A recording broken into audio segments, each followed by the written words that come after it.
everybody, and welcome to the GoBundance Podcast. My name's Jamie Gruber. Today, I had the privilege of interviewing one of the elders of GoBundance, Tim Rhode, who came in and gave us a ton to dissect. You're going to hear his story, his take on education, how he envisions his foundation getting in front of the United Nations, what he sees for the future of GoBundance, and so much more. He also drops some great knowledge around his views on leadership, his views on contribution, and by far, he has the highest give back ratio of any guest I've had on this podcast.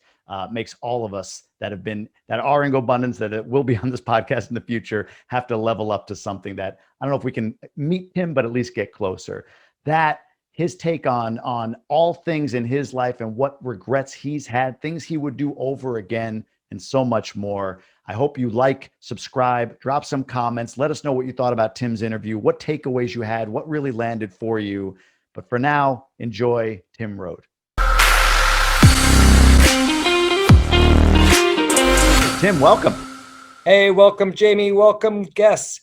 I am so proud to be here and just honored, and let's roll, Jamie. I'm excited, man. I'm excited. And I know you're on a road trip right now. Maybe we'll touch on that, but let's go back a bit and get the story of you. I mean, many of us in the community obviously know who you are. You're one of the founders of GoBundance, but for those who may not be as familiar with you, where you're from and all that you've done, why don't you give us the outline in as much time as you would like to? Sure. Yeah, I'll give you kind of the Reader's Digest version of all the chapters or incarnations of my book of Tim Rhode. So I was the kid in the back of your class throwing spitwads at you, paying absolutely no attention, looking out the window, dreaming of running across the mountains that were out there. And I just couldn't figure out, why in the heck do I have to learn the periodic tables? What is this? This stuff has nothing to do with where I'm going.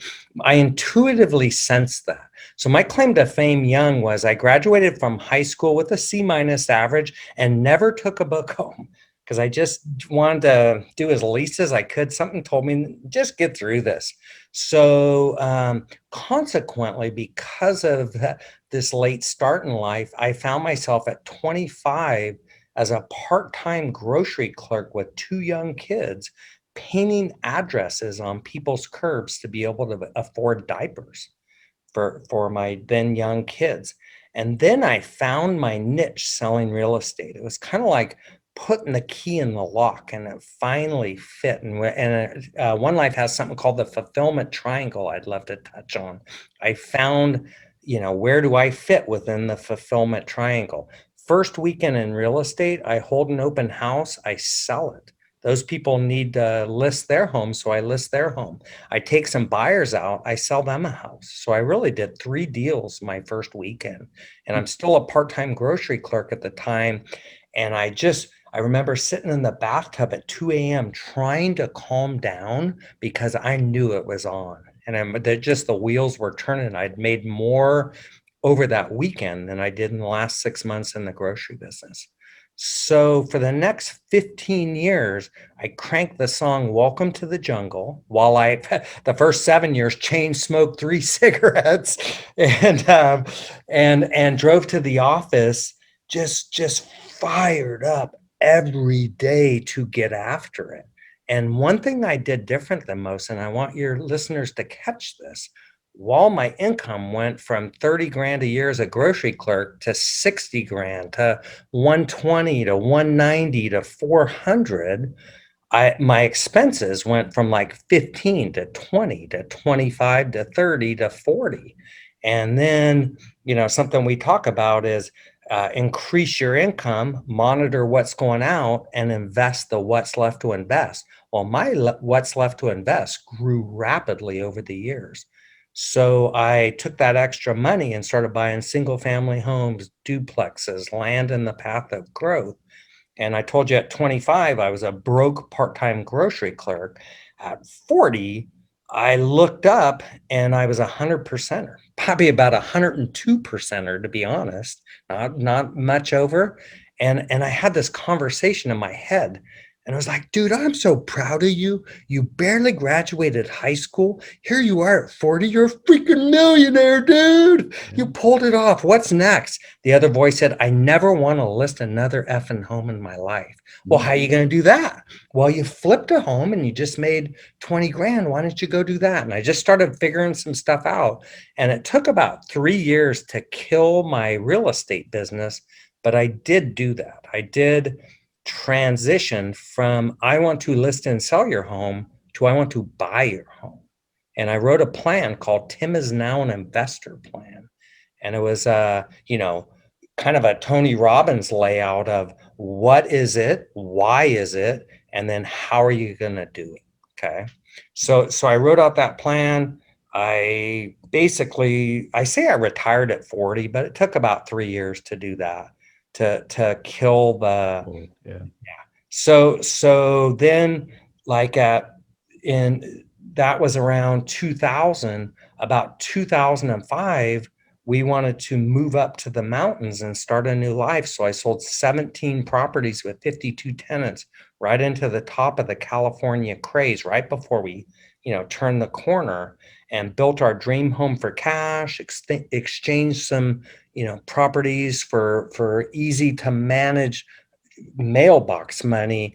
And I've never actively listed, sold, or personally bought any real estate. I quit working around 2006, let's say. And I've just been living off my guile. I call it water skiing in other people's wake. Let them do all the work. And I'm out getting the goods in the woods, taking care of my family, running our nonprofit One Life Fully Lived, and making sure I stay healthy and vital. I just focus on those things and not much else, Jamie. That's kind of like how I got to where I am. And then One Life and GoBundance are a whole nother story. Well, we're going to get into that. But I want to talk about a couple of things here. It's funny you say that 14, 15, you were staring out into the mountains at school as opposed to focusing on the work there. And that's where you ended up, in the mountains. I'm kind of curious, at what point, or was there ever a point when you mentioned real estate, but did you have a sense of where you were going? You said you were looking out of the window and knew that wherever you were wasn't aligned with where you were going. Where at that point did you know at all where you were going, or was it just not here? This is an excellent question. I would say there was before the dream and after the dream. And from 25 till about 38, I just had the hammer down with no real reason why, except Tina and I both grew up in the mountains and we knew we eventually wanted to get back there. And then in 1997, our market we'd been through a long-term downturn. And I found like I was a hamster on a wheel, just pushing it, but not really getting there. And if any of you can relate to this, have you ever been in one of those places where you're mad as hell and you're not going to take it anymore, and you just know what you're doing isn't working, and you don't know what you want, but you know you want something better? Well, that's where I was in 1997. And a voice in my head said, dude, if you don't like it, why don't you write out what you would like? Where would you like to be? And I got really excited. And I had this vision. I'd be waking up every morning to an inspiring mountain view. I'd be doing something I love to do, kind of lifting others to their best life. I would be daily, every day, getting the goods in the woods, and all of my family would be nearby. Okay. So and This sounds familiar. Yeah. So, and keep in mind, I'm living in Mansteca. Sorry for all you out in the Central Valley. If you're hearing this, it's ugly, it's smoggy, it's just, when you live in a town where you say, I know it's kind of sucks to live here, but we're close to the Bay Area and we're close to Yosemite, you need to move. So I didn't like where I was living. I was sick of what I was doing. I call it the use by date. Was what the milk was sour on that career. So I wrote out this amazing dream, and it kind of reinvigorated me to really get after making it happen. So that was you asked the question, did you Yeah. know what you were going to do? Well, there was BD and AD, before dream, after dream. So. I love that. And there's when you talk about vision and visualization, I mean, so we created a merge, you, myself, and the elders and everybody else. We created a merge with the idea of taking the best practices, the habits, the tactics of those that have been super successful, you yourself included. And the first one that we talk about is vision. And what I like about what you talked about is, yes, you had a vision, but you had persistence toward that vision. I think people put a vision out there, and when it doesn't happen, and I'm guilty of this, within 6 months or a year or whatever, it's like, they forget the vision, but you kept it front of mind. You had a habitual song that you were listening to on the path to your vision. And literally what you just described your vision to be, from what I know of you, is the life you're living right now. That's really cool. And then the other thing I was going to bring up was going back to the C- average. It's interesting. Um, I never understood the big deal about passing versus getting an A. Like you, right? Like if I got a C, it's like, okay, I passed, right? I can move on. Like who cares about what I passed? Because I'm not going to remember any of this stuff, right? So it's just interesting to hear your story, mine, and many others in the tribe. It feels like is that it's like, look, school was fine. I just sort of needed to get by, and I did. I didn't need the A pluses or whatever the case may be. What do you think? I'm curious. What do you think that is? Why is that? Why is that a commonality amongst the entrepreneurs that you and I and you yourself, for that matter, interact with? Why is this education thing? This comes up on almost every podcast. Like, I was in college, it didn't really matter to me, or I just got by in school, or I barely made it out of high school. Like, what is that? Have you ever thought through like why that's such a I common thread amongst many of us? I study people, and I think we all have different genes. My wife was the valedictorian. I married an A student. So, and they say, what is it? The A students work for the C students. Yeah. Yeah. So I just think we're all wired differently, and it kind of is what it is. I will say I've kind of taken the same mindset towards making money. I tapped out in 2007 and was, really, I wasn't that much of 100%er. And I said, you know what? Kind of like how I did never want to take a book home. I never really want to worry about money. I just want to go have fun, and I'm gonna serve. I'm gonna connect, and I'm just gonna play my game full out and use my intuition to just. I love the word wizardry. Mm. Just create magic out of nothing. I'll give you a good example of that. In 2011, David, Pat, and I went to a event called the World Domination Summit in Portland.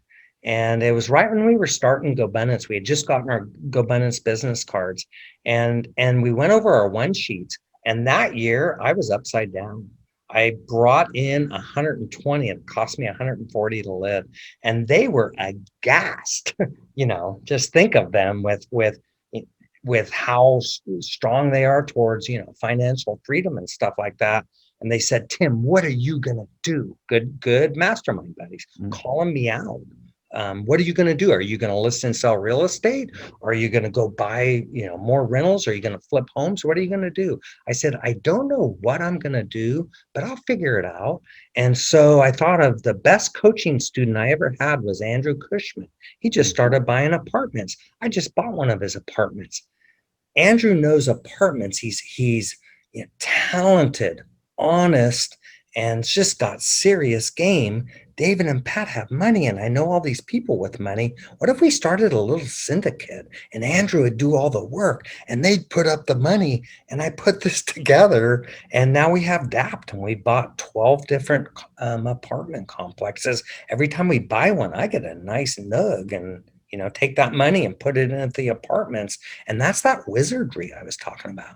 I have a quarterly meeting with Andrew. He'll call me to run over some deals, but dude's doing all the work, and I'm out skiing. Is this a great country or what? Leaning into your gift, he's leaning into his, right? So you're leveraging skills, and that's your gift, the connection and everything like that. No, that's great. I appreciate you talking through that a little bit.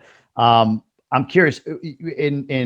I was just in Atlanta at the Champion event, which was great to be at, and they were talking about this invisible thread, this intuition. And David, even on the podcast, for those that want to go back and listen to his episode, talked about like I think he called it like a quiet whisper, like that draw. You had that happen to you. Maybe it wasn't so quiet. You said around 40 when it was like, man, I want to live this way and I don't want to list another home, and just made the decision to unwind the thing that got you there, which a lot of people would say sounds crazy. Like, why wouldn't you double down? Or, it's serving you so much.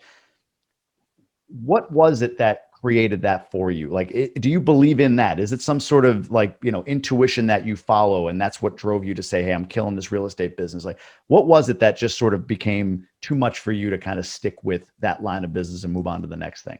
I think this is a really good point. From 25 to 40, I was on the hamster wheel and just driving and just pushing it and cranking one or welcome to the jungle and just in the trenches working in my business. And if you remember, I said I was down in Belize scuba diving when I came up with the idea that I'm no longer going to list and sell real estate. I had a time to get quiet and think. And so many of us are just pushing it and don't take the time to, see the forest through the trees, if you will. So I think that was the adding the heart into the head, if that makes sense. That intuition piece. And my life really took off when I quit working. I'd spend time getting the goods in the woods and be in such a state of exhilaration of climbing up a mountain to ski down it, just thinking in a really light snowstorm and it's all quiet. And I'd just be thinking, I love this so much. I want to do this more. Well, how are you going to do it more? What are you going to do? How are you going to, so I'd get the time to really think stuff out. And then I'd come back. Hey, Andrew, you want to start a syndicate with us? And I would realize I want more of this. So I'm going to do more of this. And when I'm out doing this, it's going to give me the ideas and the inspiration to come back and crush it. So I love it. No, I appreciate you talking through that. Last thing I want to talk about before we talk about GoBundance and then One Life, and then we'll get into your one sheet. You mentioned around 05 is when you I think that's when you said you got to that 100%er status. That sound about right? Yeah, sure. 05, 07. How did 08, because now you're investing, you said you're not buying anything of your own. How did, you're investing in putting your skis in other people's wake and so on.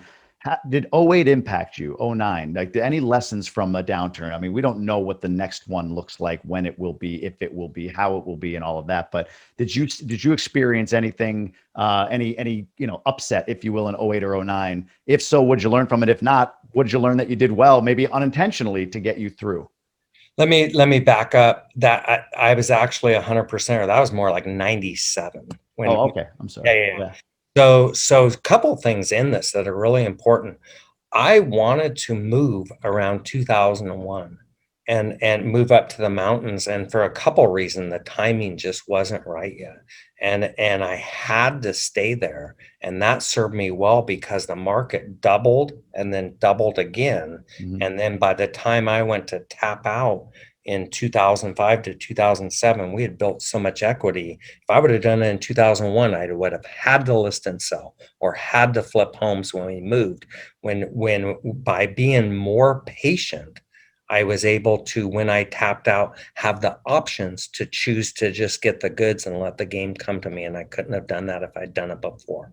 Okay. So that's an important point. And then to answer your question, David, Pat, and I, because of our strong mastermind from about 2004 on, we talking to people all over the country, of what's going on in the market and what do you see? We were able to know the downturn was coming. If you notice, I sold right at the top.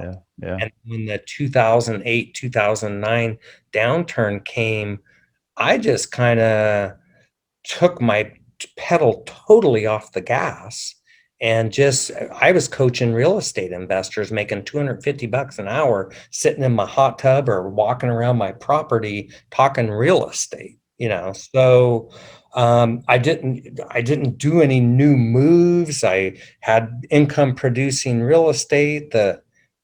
it just didn't matter. I had buildings leased to AutoZone and a retail strip center and stuff. So no, I didn't get hit that hard. Good for you. Good for Got you. it, No, Chuck? that's great. So the lesson though in that it sounds like is, I mean, it's the ultimate, your network is your net worth, or you're the average of the five people. It's, are you around the right people? Are you in the right community? Are you with the right types of folks that, you can have those conversations and be aware and be mindful of whatever it is that you're driving toward and be held accountable to it. So to your point, being around some of these guys, it sounds like served you in I don't want to say timing it right, but being mindful of what is to come. You weren't blind to anything because you had the right people in your life. Fair? Totally. That brings up emerge, ascend, GoBundance, or if you're in real estate or whatever industry you're in, like having a lot of different people that you can reach out to and talk to about these things, so you're getting ahead of the crowd. And if you are an emerge, ascend, or GoBundance or think you should be, my best advice is talk to as many people as possible, make connections with people all over the country. It's kind of like you have your own mafia kingdom, and Jamie's got his in Michigan, and Pat's got his in Maryland, and David's got his in Austin. And so you're seeing, look at those four corners of the country, and you're hearing from those four people. Or if you're in GoBundance, you're hearing now from 500 people, Yeah. of as many as you choose to connect with, exactly what's going on. And that's the value of the community. Love it. So we've talked obviously about GoBundance. It started with the three of you, the three amigos, you, David, and Pat. Mike joined later. That's kind of the fourth elder, and then it's sort of taken off, especially in the last year, 2 years. We've added in Emerge, added in Ascend. There's so much happening. The GoBundance Women's Tribe is vibrant and active now.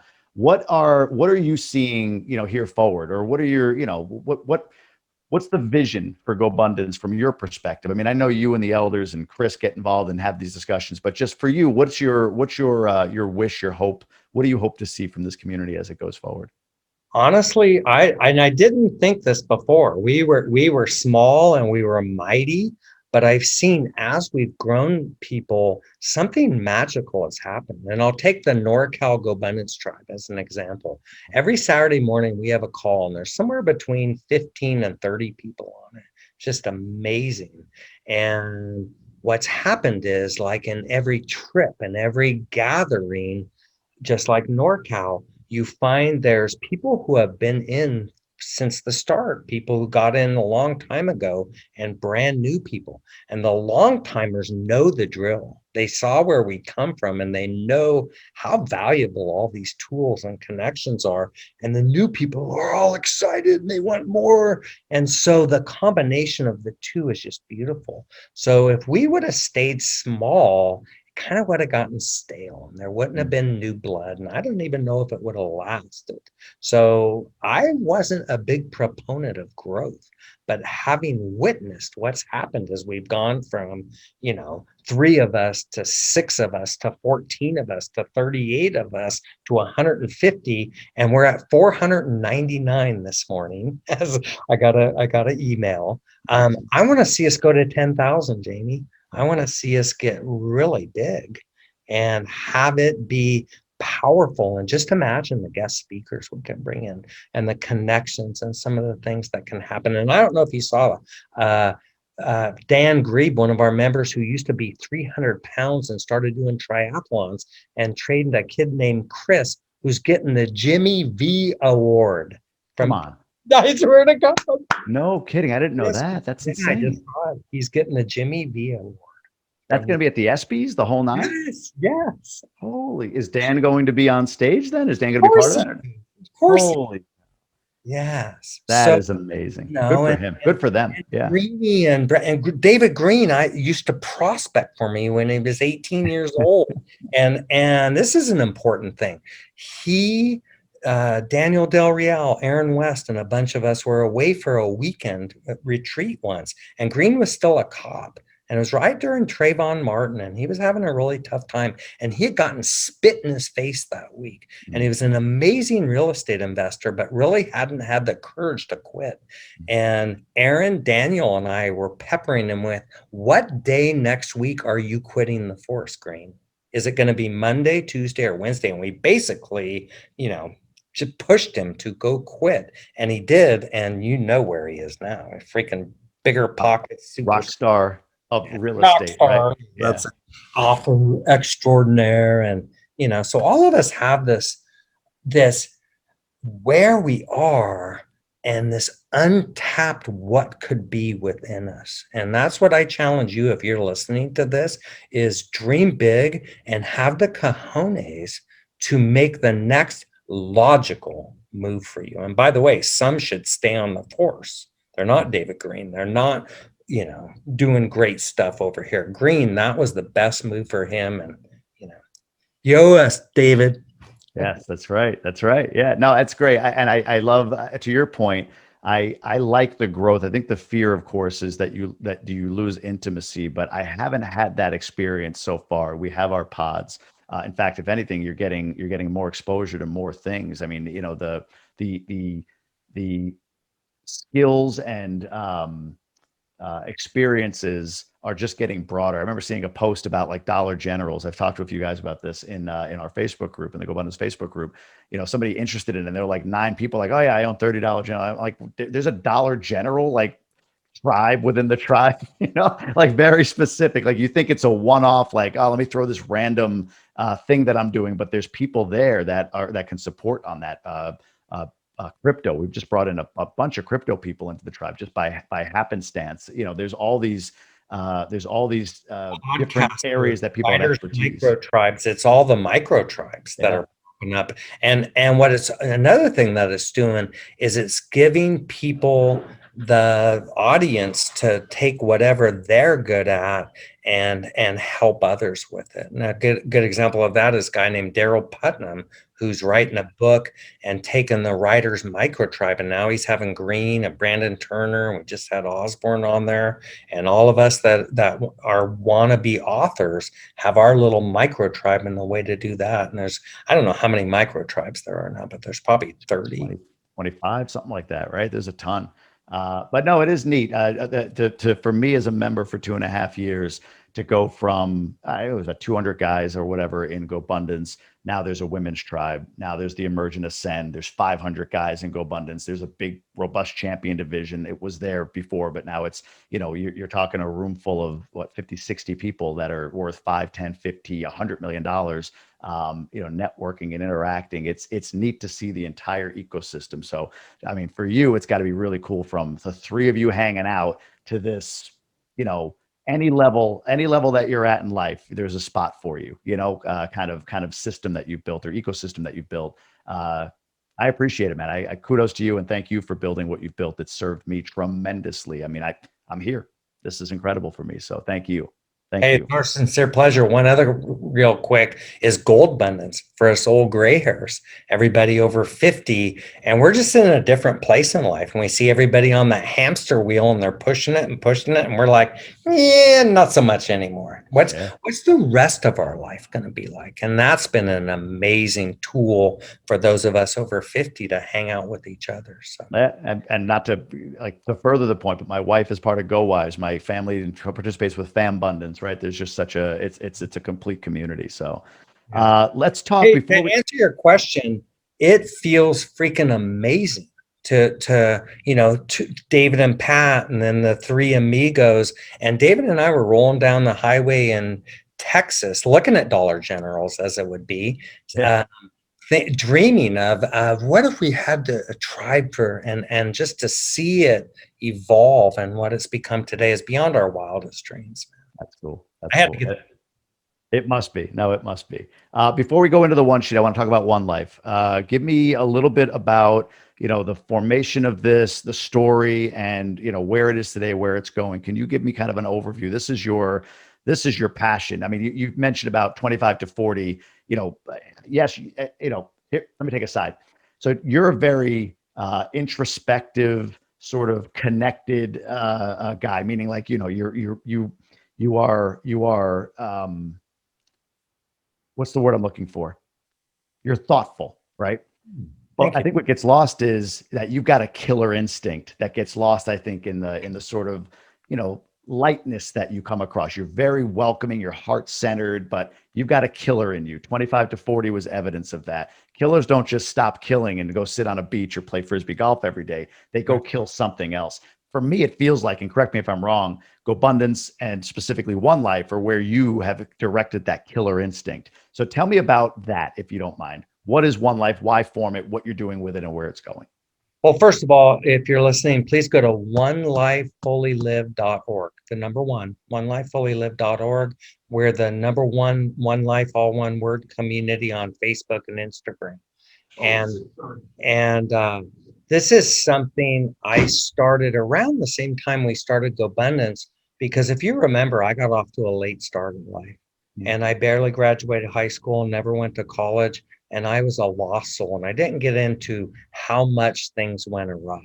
But let's just say it was the 70s and leave it there. But I got off to a late start, and I was a lost soul with a ton of talent. I was 15 years old, Kinney Shoes, Eastmont Mall in Oakland. At 15, their best salesman. Part-time while still in school, I'm crushing the adults and outselling them and stuff like that. So I always had this talent, but it was just misdirected. So when I was able to retire financially free at 40, I'm skiing on a mountain with my good friend Christopher Lockhead, and my dad had just recently died. And I'm thinking about how blessed I am to be getting the goods in the woods daily, and just how far I've come. And then I also thought about all the lost souls out there that it's just getting harder and harder to get the quote American dream. It was like they're running and the road's crumbling behind them. And I literally, I'm a passionate person and I weep for society. So I started thinking, what can I do to make a difference? I'm one of those, I don't want to, if I see a problem, I don't want to whine about it. I want to freaking fix it. It's what a dad does.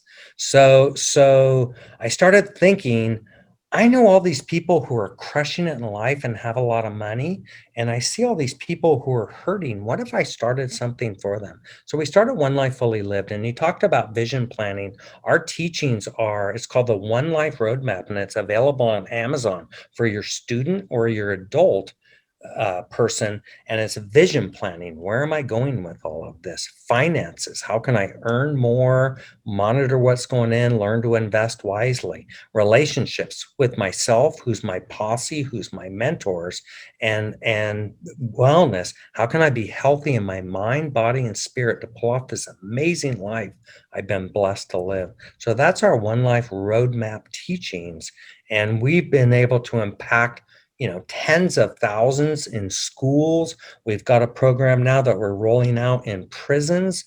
We've got people who are taking our teachings and taking them into the sober community, big brothers, big sisters, boys and girls club. We think this One Life Roadmap teachings, which is kind of like the starting place of figuring all this stuff out, we're taking it into everywhere we can in America and eventually all over the world. And one other quick thing, we've trained I think over 60 One Life Roadmap guides that have mastered our stuff and are taking it into COTS in Detroit, an organization that's been there since the 80s, trying to serve people and lift them. The problem was they don't know what the heck to do. Because it's kind of like you're in a stew and you don't know what to do, and your parents don't know what to do, and your teachers and counselors, they're all kind of going down the wrong track. They're not teaching you how to kick ass in life, and they're not teaching. Now I want to touch on that fulfillment triangle. Think of a triangle. Where do my passions meet my talents? Where there's opportunity. Where can I do something I like to do, I'm damn good at? And you say things like, and they pay me to do this? And go back to when I was a part-time grocery clerk and I found the key in the lock of selling real estate. I entered my key fit the lock of my fulfillment triangle. And then it soured. I had to move on to the next incarnation and then the next incarnation. And all throughout life, we're continuously finding what's our next, where will I fit in and thrive if you're wise. Some people kind of stay where they are, but that's the One Life teachings. is the fulfillment triangle. Where will I fit in and thrive? Which is part of our overall One Life roadmap, which is those 4 areas I described. I have to thank you personally for helping me with that key, because I opportunity, talents, and passion. When the middle of that meets, I'm much closer to that than I was 2 years ago, if not already there. And I thank you and the GoBundance community for allowing me that. Between Emerge, Ascend, just doing this, I love doing this. This podcast is awesome. I love interacting with people. So you live and breathe what you teach, and I want to honor and just sort of call you out on that. So I appreciate that of you, not just for me, but for everybody that you impact. And to have 60 now guides, I didn't know you had that many. You're expanding quickly. Your impact is being felt broadly. So kudos to you and the One Life group. Yeah, thank you so much, Jamie. My head is with GoBundance, my heart is with One Life Fully Lived. So that's a tweetable moment right there. I like that. So. All right, let's jump into the one sheet, the baseball card of your life. We're going to go pillar by pillar, and we're going to learn a little bit about one of our elders. So let's start out with the horizontal income pillar. And the first question is simply, what is your horizontal income? And then also, how many lines is that? Okay, this year it'll be 800,000 in horizontal, which makes me a 394 percenter. Because my left to invest is about 340. And what was your second question? How many lines is your horizontal income? And this is probably a guess, but I'd say around 30. You have a vertical? Minus 20. Minus 20. Can you explain that? Because we pay taxes. Gotcha. And I guess you could call, is this work? I guess I'm working right now. So I guess this is vertical, but there's nothing I do that's any kind of work. I don't buy anything. I don't sell anything. And if what I do with GoBundance and One Life is work, maybe that's vertical, but I don't count it. I love it. No, that makes sense. What percentage of your net worth is real estate? What percentage is businesses, other asset classes? Can you give us kind of a breakdown? That's a really good question. It could be best guess on these two. 50-50. 50-50 real estate, 50% everything else, or 50% business? Yeah. My businesses are GoBundance and DAPT, David, Andrew, Pat, and Tim, the syndicate for apartments we do. Gotcha. Yeah. And I also get income from the rentals. So the whole thing is so convoluted at this point. Do you do gold, crypto, anything like that? Do you have any sort of other investments in your portfolio? Yeah, I have about 100,000 in silver. I like silver over gold. And I probably have 100,000 in my retirement in silver, just to hedge, Yeah. And then I just dipped my toe into crypto in the last few months. So yeah, same here. Why silver over gold? Because if it ever hits the fan, I can get rid of it, and it's all sitting in my safe. There's some bars. There's a lot of coins and stuff like that. All it is to me is if Robert Kiyosaki's right, and we have the eventual Armageddon, I got assets that I can barter. So, nope, makes sense. Let's jump over to age-defying health. What is your current weight and body fat percentage? I'm about 170 and 18%. Okay, you had an injury recently, and you went through some ups and downs here with that injury. You can get into as much or as little as you'd like to of that.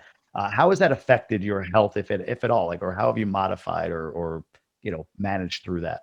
Because if you remember, I said I chain smoked when I was younger. Yeah. I also ate like crap. Like when I was a grocery clerk, I'd work night crew sometimes, and my breakfast was 3 plain old fashions and a maple bar.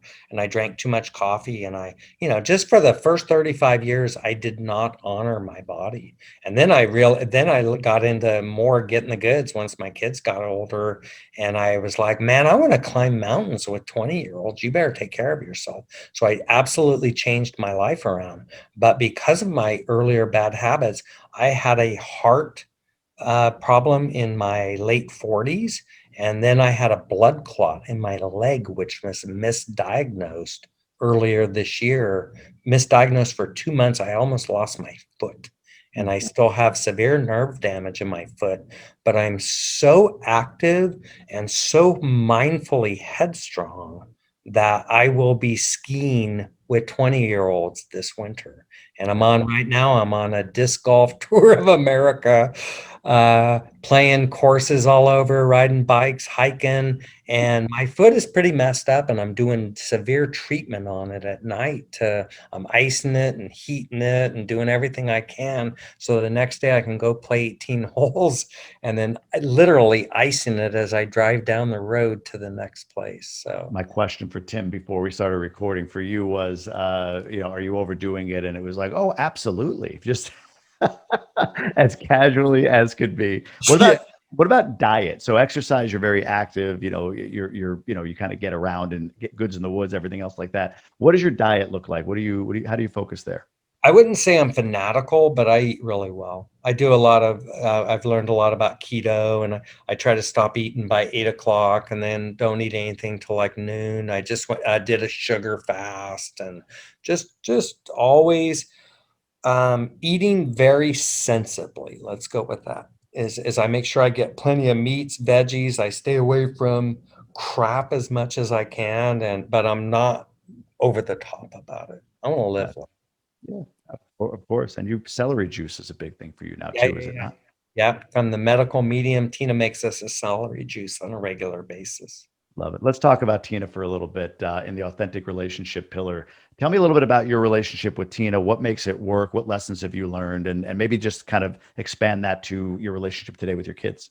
Yeah, we've been married 29 years, and she's been an amazing soulmate. She's a great partner. It's kind of like, the way I look at it is she sets the table and has for all of this time, so I can go out and be full on Timmy Tim Tim. And she's been an amazing, partner to get me and my kids where they are. When she met me, my son was 3 and my daughter was 1, and she kind of took them under her wing. And then we had Andy together, and Andy's been he's kind of like me, not the easiest to raise, and was kind of a contrarian. So he gave her a run for her money, and now he's 27 years old. He's a successful entrepreneur, and she spends a lot of time doing his books and stuff like that. So it's been a good ride. Very cool. Very cool. What's your life happiness index look like? Mid to high eights. What's the lowest category within that, would you say? I'm gonna have to look. Bear with me for 1 second, Jamie. Of course. Mid to high eights is pretty good. That's a happy individual. I might be curious to hear kind of your outlook. Well, what's funny is I haven't updated this in the last 3 months, but my risk and excitement was a 6, and my adventure travel was a 6. And here I am with tons of risk and excitement in exercise. My exercise was a 6 because I had that injury. Those are the lowest, and now those are up high. And my future planning was a 6. My highest, of course, is give back, love for work, and there's a lot of 8s there. My gratitude thermometer is an 8, so. Excellent. So you're making progress on your 6s, which is great. On contribution, speaking of, so I have a feeling you're going to put a lot of people to shame with this question, but amount contributed or percent of your give back ratio. Which one or both would you like to let us know what that is? Well, I'm going to give away $50,000 this year, and I really upped that number. So that's 5% of my income, or a little higher than 5%. I contribute 800 hours, and I think I'm being really low on that, I'm sure which is at $1,000 an hour. So my give to income ratio is going to be about 109% this year. Yeah, it matters. The amount of energy and time you put into one life, and just generally, I look at you as each elder seems to have like a pillar that they are kind of the ninja of, right? Like Mike, I would put in the relationship pillar. David, Pat are probably over in that horizontal income. Maybe Pat's more accountability. Pat's Pat's for accountability. Yeah. I mean, you all represent all of them, but your ninja pillar seems to be contribution, right? Getting the goods, age-defying health, except for the heart thing. Yeah, yeah. Yeah. Yeah, you're making up for mistakes of the past. That's all. But you're still in great shape. You meet Tim in person. He's 60 years young at this point, or close. Are you 60 or just under? I'm about 62. 62, about 62. Um, you wouldn't know it physically. The guy is in incredible shape. He rivals any 35-year-old. So I know you're tamping that down a little bit, but you do really well in that pillar as well. All right, cool. So 100 and some percent give back ratio. That is the highest I've heard so far, but expected when it's coming from you. Let's talk about your GoPod. How often do you and the elders meet, and what's the current discussion that's going on in your GoPod? We've evolved. We used to be more about our individual stuff. We still talk about that on a quarterly basis, I would say. We don't meet nearly as much as we used to. And then we're always talking about, we meet as the elders. We used to meet weekly, but now that Chris has taken over, we meet once a month as the elders. Okay. And Chris has kind of taken it and ran. And just like with One Life, they don't need me anymore. And this is an amazing thing. Jeff Hoffman, who created Priceline.com, he jokes about how he was one of the lead engineers, and he went into an engineers meeting like 2 or 3 years into it. And they go, Jeff, don't you have somewhere to be? Why don't you do my dry cleaning, Jeff? And that's what great leaders do. And I want you to catch this term if you're listening to this. We're the door, not the doer. Okay. And what that means is you find somebody like a Jamie Gruber who's hungry and is not happy where they are, and they want to take something like a merge, and you open the door for Jamie to be the doer, to lead. Andrew Cushman with DAP, Chris Ryan and all the others, Melanie and all the others that are helping with GoBundance. I have an amazing team with One Life Fully Lived. And last week on the call, Susan Jacobson, one of our leaders, said, Tim, you're disrupting our calls. Basically, why don't you go away? And we did better when you were off, So I don't know whether to be offended. I'm not. I look at it, I'm an amazing, leader that finds top talent and then gets to go ski and goes to drive around the country and look at disc golf courses. So that's what a good leader does. Write down the term, you're the door, not the doer. Think of, for me, it's Bill Walsh, the football coach who had assistants all over the league. Mike McCarthy won with the Green Bay. Just that's what a good leader. Yeah. You build a legacy. Yep. Your coaching tree, your tree, your legacy. Absolutely. No, I like that. For you, what is the biggest business goal and maybe biggest personal goal that you have over the next year or so? Well, the biggest personal, flat out gonna be, I've already seen myself climbing something like Mount Shasta, something big and gnarly, and skiing down it, which is something I did before this foot thing. So I'm visualizing that every single day. I'm telling my brain, shut up, we're doing this. I don't feel this, just keep going. So that's the biggest is massive, getting the goods in the woods this winter.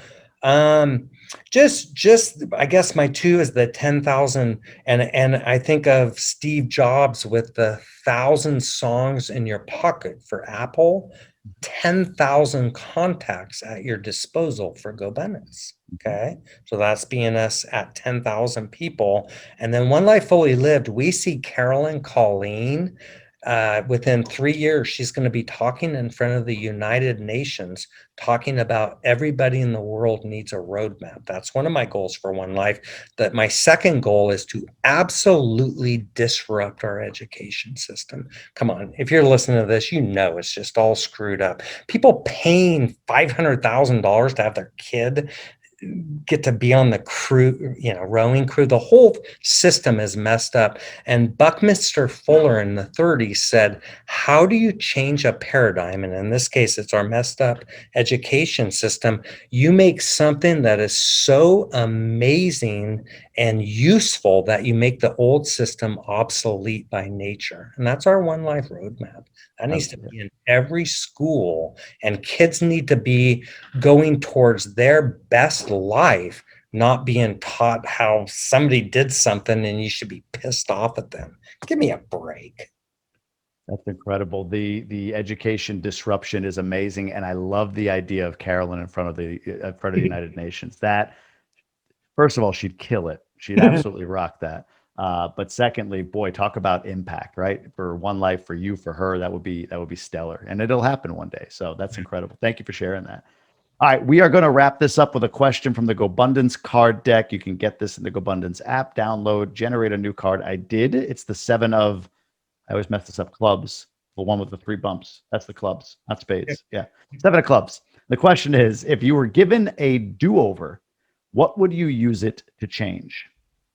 2 things. 1, I wouldn't have smoked cigarettes from 14 to 35, no brainer. And number 2, I would have been so much nicer to myself when I was younger. My self-talk was, you suck. You haven't done anything. Show me something. Come on, push. And now my self-talk is, I love you, dude. You're so funny. You crack me up. And I just wish I had that. I had some of that in me because I always had a great sense of humor, but I was so hard on myself. And I implore you, if you're listening to this, be nice. You're amazing. If you're listening to this, you're doing the extra things. Just be gentle on yourself and get quiet and ask. That is a great way to wrap this up. Tim, what's a place people can find out more about you? We talked about One Life. You can restate those if you'd like, the web address, the Facebook page, but where should people reach out or learn more about you? Well, first and foremost, please go to onelifefullylive.org. If you like what you're hearing, please join our contributor club. You can get coaching from me and people like Jamie and the amazing people in the 4 things we teach that can help you crush what you do so you can help us throw down the rope to others. And that's at onelifefullylive.org. You can be a One Life Roadmap guide. You can join our contributor club. There's a number of ways you can help us. If you want to learn more about this or want to reach out to me personally, I can be reached at Tim@timrhode, RHODE, Tim@timrhode.com. Jamie, this has been a blast. Thanks so much for having me on, brother. Always a pleasure. Always a pleasure. Enjoy the rest of your trip. Stay safe. Try not to hurt your foot too bad. And we'll talk soon. Thank you again for being on. My sincere pleasure, Jamie. Thanks, buddy. We'll see you. Thanks for watching. I hope you enjoyed this episode. Let us know down in the comments and make sure you hit that subscribe button. Hit that notification bell so you can be informed on the next episode and other content right here on this channel. Thank you.